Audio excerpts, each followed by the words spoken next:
Low self-esteem is the root of many psychological problems, including depression, anxiety, and anger.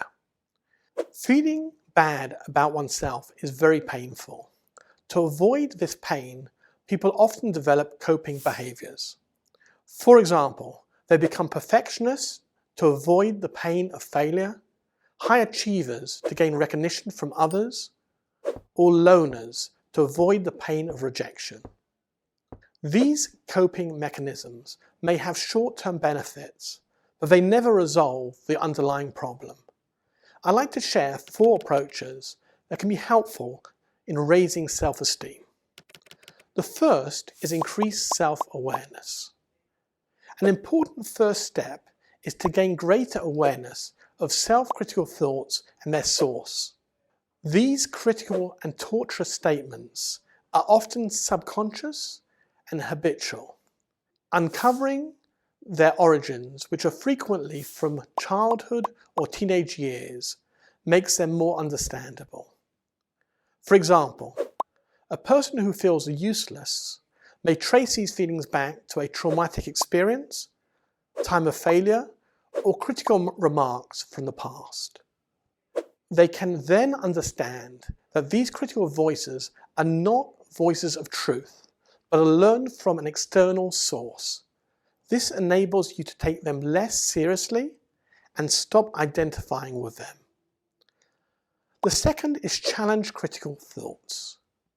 Challenging the validity of these critical thoughts helps us realize that a lot of them are based on irrational thinking and are simply not true.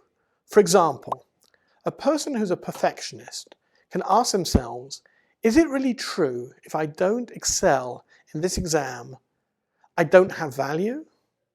A loner can ask, is it really true if someone doesn't like me, I'm no good? In this way, we can develop a more realistic attitude and become less controlled by our critical thoughts.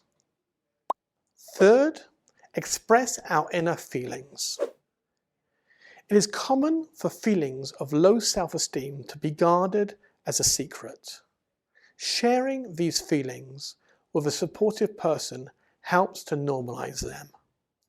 Psychotherapy places great emphasis on creating a trusting relationship which enables a person to share these feelings fully. Role-playing techniques are also used in therapy to help express these feelings and resolve negative experiences from the past. This is done by a person visualizing the painful experience that is at the source of their low self-esteem and verbalizing their thoughts and feelings. For example, a person whose low self-esteem developed from bullying can imagine themselves speaking to the bullies and expressing their thoughts and feelings and what they were scared to say at the time. Fourth, express your authentic self. Expressing our individual aspirations, hopes, and natural talents raises our self-esteem. Martin Seligman, the pioneer of positive psychology, wrote, "We feel elevated and inspired when the exercise of a will culminates in virtuous action." For this reason, positive psychology asks clients to take a survey to identify their strengths and think about how they can use them in everyday life. On a practical level, we can ask ourselves, what actions can I do that would lift my self-esteem? For example, an act of kindness, a walk in nature, or learning a new skill. I'm Aryeh Sampson, and you're watching JTV.